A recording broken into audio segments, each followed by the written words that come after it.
मित्रों, मांसाहार को पाप माना जाए कि पुण्य, या एक बहुत बड़ा प्रश्न है। कुछ लोग मानते हैं कि मांसाहार खाना पाप होता है, जबकि कुछ लोग मानते हैं कि यह ना तो पाप है ना ही पुण्य। यहाँ तक कि कुछ लोगों का मानना है कि यह एक तरीके से पुण्य है। आज हम इस वीडियो के माध्यम से आपको यह जानकारी दे रहे हैं, जिससे आप स्वयं फैसला करेंगे कि मांसाहार पुण्य है कि पाप। नमस्कार मित्रों, स्वागत है आपका हमारे YouTube चैनल धर्म ज्ञान की बात में। अगर आप यह वीडियो देख रहे हैं तो पूरी कथा को जरूर सुने, तभी आप हमारे द्वारा दी गई यह जानकारी समझ पाएंगे कि मांसाहार खाना पुण्य है कि पाप। आपको यह बताने के लिए हम आपको एक पौराणिक कथा सुनाएंगे। यह कहानी श्री कृष्ण जी के बालपन की है, जब वह अपने बाल्यावस्था में थे। वह गाय चराने गए थे। वह एक पेड़ के नीचे बैठकर के बांसुरी बजा रहे थे। तभी एक हिरन दौड़ता हुआ आया और उनके पीछे जाकर छुप गया। वह हिरन काफी डरा हुआ था। तब भगवान श्री कृष्ण ने उसके सर पर हाथ फेरते हुए पूछा कि क्या हुआ, तुम इतना डर क्यों रहे हो। इतने में ही एक शिकारी वहां पर दौड़कर आया और बोला कि यह मेरा शिकार है, इस पर मेरा अधिकार है। तब भगवान श्री कृष्ण ने उत्तर दिया कि हर जीवित जीव पर उसका खुद का अधिकार होता है, ना कि किसी दूसरे व्यक्ति का। यह सुनकर के शिकारी क्रोधित हो उठा और बोला, यह मेरा शिकार है, इसे मैं पकाकर खाऊंगा और अपनी भूख मिटाऊंगा। तब श्री कृष्ण ने कहा कि किसी भी जीव को मारकर खाना पाप की श्रेणी में आता है। क्या तुम पाप की श्रेणी में आना चाहते हो? क्या तुम धर्म नहीं जानते कि मांसाहार को खाना पाप है कि पुण्य? तब वह शिकारी बोला कि मुझमें इतनी समझ तो नहीं कि कौन सा आहार खाना पुण्य है कि पाप, लेकिन मैं यह जरूर जानता हूँ कि जीव को मार कर खाने में कोई पाप नहीं होता है, क्योंकि ऐसे तो मैं इसे एक तुच्छ जीव बंधन से मुक्ति दे दूंगा और इसको नया जीवन मिलेगा। मैं तो एक तरह से पुण्य ही कर रहा हूँ। तुम मेरे रास्ते से हट जाओ और मुझे प्रोत्साहित करो कि मैं इस जीव को मार के खाऊं। और वैसे भी मैंने सुना है कि शास्त्रों में बताया गया है कि जीव हत्या पाप नहीं है, क्योंकि पहले के समय में राजा भी शिकार किया करते थे। ऐसे निरर्थक तर्क देते हुए शिकारी श्री कृष्ण से वाद विवाद करने लगा और बोला, अब आप ही बताइए, क्या मांसाहार खाना पुण्य नहीं है? क्या यह पाप है? श्री कृष्ण समझ गए कि इसकी बुद्धि मांस खाने से तामसिक हो गई है और अब यह सोचने समझने के लायक नहीं रह गया है। तब श्री कृष्ण बोले, मैं अपनी राय देने से पहले एक कहानी तुम्हें सुनाना चाहता हूँ। इसे सुनकर तुम स्वयं ही समझ जाओगे कि मांस खाना पुण्य है कि पाप। शिकारी ने भी सोचा कि चलो ये कहानी सुन ही लेते हैं, मेरा मन भी आनंदित हो उठेगा और यह हिरण भी मैं बाद में पा जाऊंगा। श्री कृष्ण ने अपनी कथा को प्रारंभ करते हुए सुनाया कि एक बार मगध में खाद्य सामग्री से संबंधित संकट उत्पन्न हो गया और खाद्य पदार्थ का उत्पादन कम हो गया। राजा को बहुत चिंता हुई कि यदि इस समस्या का समाधान नहीं किया गया तो संरक्षित अनाज भी खत्म हो जाएगा और संकट और भी गहरा होता चला जाएगा। तब राजा ने अपनी सभा बुलाई और सभी से पूछा कि खाद्य संकट को सुलझाने के लिए ऐसी कोई वस्तु बताएं जो सबसे सस्ती हो। सभी मंत्रीगण सोच में पड़ गए।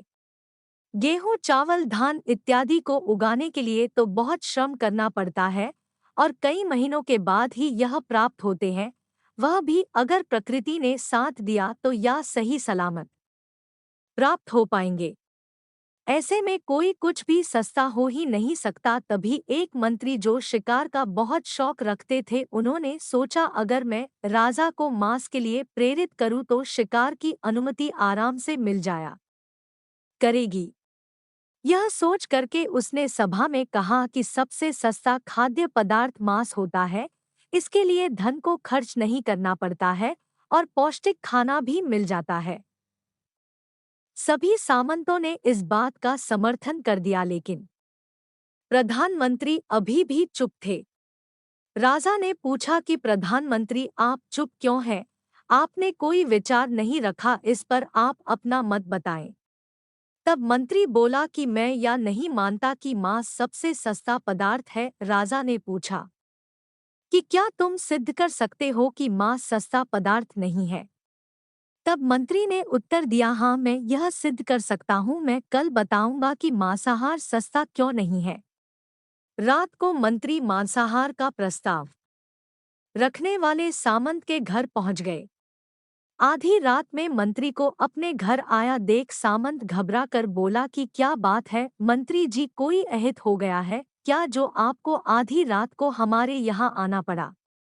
तब मंत्री ने उत्तर दिया कि संध्या को महाराज अचानक से बहुत ज्यादा बीमार हो गए, उनकी हालत बहुत ज्यादा खराब है। राजवैद्य कहा है कि किसी शक्तिशाली व्यक्ति का मांस मिल जाए तो राजा जी के प्राण बचाए जा सकते हैं। आप महाराज के सबसे विश्वास पात्र है और आप शक्तिशाली और बुद्धिमान और हट्टे कट्टे भी हैं। इसलिए आप जो भी मूल्य लेना चाहे वह ले सकते हैं। आप कहे तो आपको इस काम के लिए 1 लाख स्वर्ण मुद्राएं भी दे सकता हूँ। आप चाहे तो एक बड़ी जागीर भी आप मांग सकते हैं, आपको वह भी दे दिया जाएगा। बस आप अपनी इच्छा बताएं। आप हाँ करें तो मैं इस कटार से आपके हृदय को काटकर 2 तोला मांस निकाल लूं। इतना सुनकर सामंत के चेहरे का रंग फीका पड़ गया। वह घबराकर सोचने लगा कि यह स्वर्ण मुद्राएं मेरे किस काम आएगी। वह अंदर गया और अपने तिजोरी से 2 लाख स्वर्ण मुद्राएं लेकर के आया और मुद्राएं देकर के उसने प्रधानमंत्री के पैर पकड़ लिए और बोला कि मंत्री जी, मैं आपकी 1 लाख मुद्राओं में अपनी 2 लाख मुद्राएं और मिला देता हूँ। इस पैसे से आप किसी और स्वस्थ सामंत का 2 तोला मांस खरीद लीजिए और मुझे बख्श दे, और यह बात किसी और को पता ना चले। मैं आपसे विनम्र निवेदन करता हूँ। प्रधानमंत्री जी सब समझते थे, लेकिन प्रधानमंत्री ने आगे कहा कि अरे सामंत, आप शरीर से बहुत ज्यादा बलशाली हैं, आपकी कद काठी भी महाराज से मिलती जुलती है।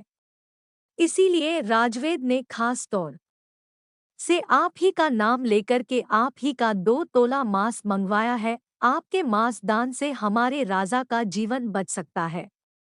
आप कहें तो मैं आपको प्रधानमंत्री का पद भी दे दूं और मैं सदैव आपका कर्मचारी बनकर रहूंगा, परंतु आप हमारी प्रजा से इतने अच्छे राजा को ना छीने।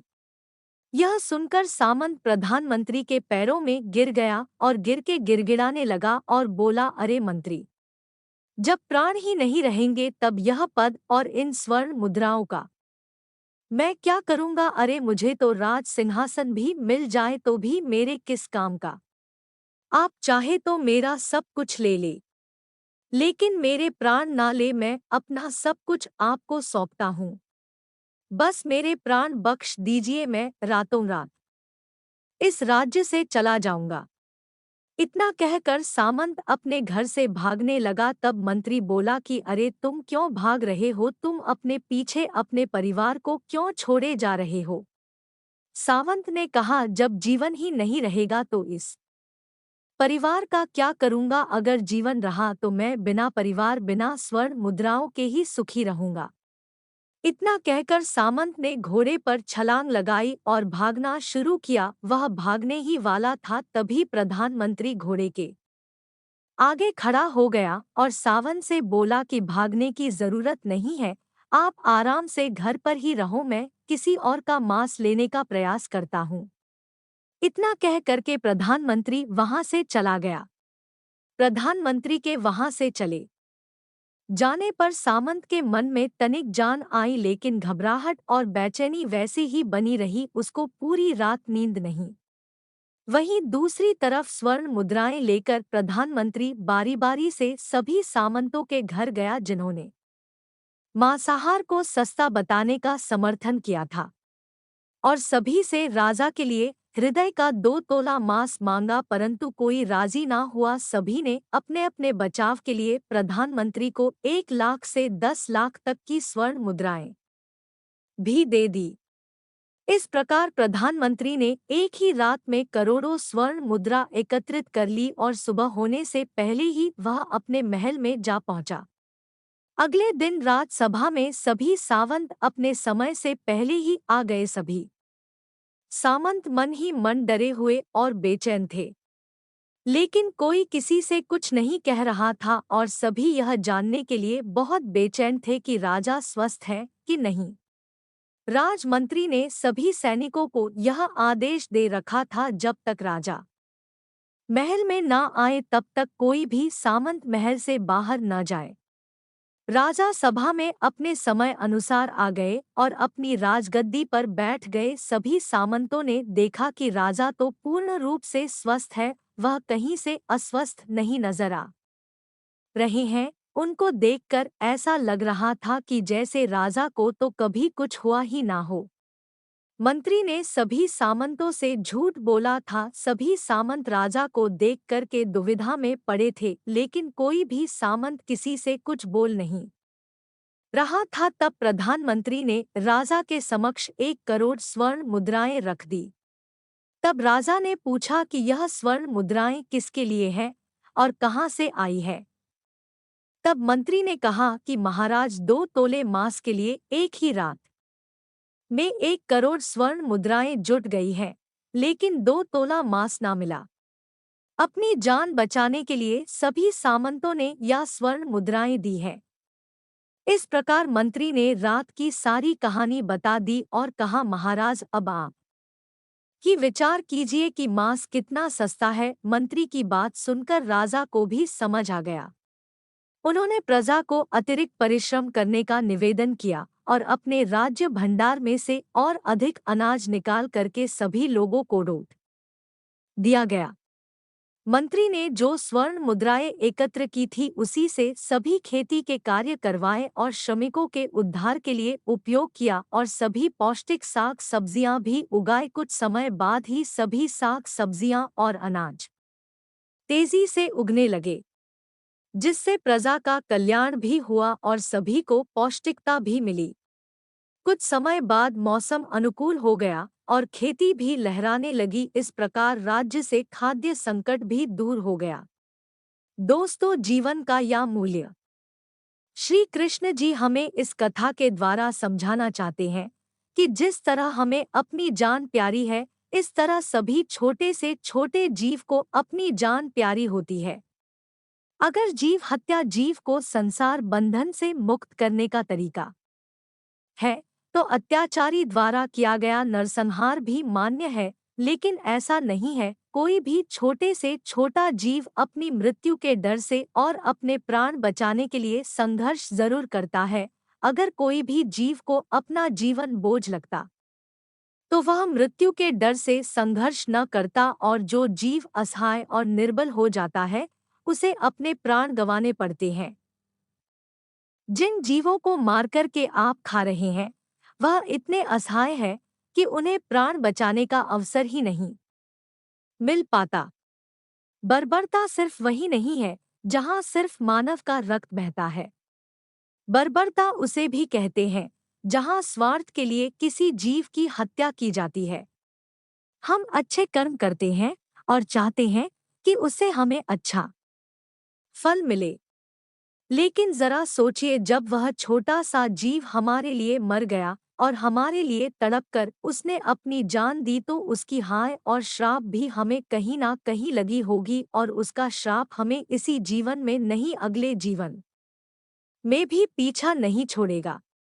इस प्रकार श्री कृष्ण से यह ज्ञान प्राप्त करके शिकारी को बुद्धि आ गई और उसे ज्ञान की प्राप्ति हो गई और वह जान गया कि महानता जीवन लेने में नहीं बल्कि जीवन देने में होती है।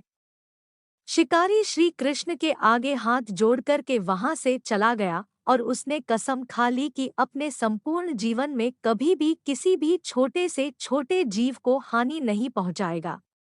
मित्रों, आपको यह कहानी कैसी लगी हमें कमेंट के द्वारा जरूर बताएं और अपने विचार को जरूर कमेंट में प्रस्तुत करें। और अगर आपको इस विषय में कुछ सुझाव देना है तो उसे भी आप कमेंट में दीजिए। और हमारे चैनल पर बने रहने के लिए आपका धन्यवाद। और अगर आपने हमारे चैनल को अभी तक सब्सक्राइब नहीं किया है तो इसे सब्सक्राइब जरूर कर लीजिए।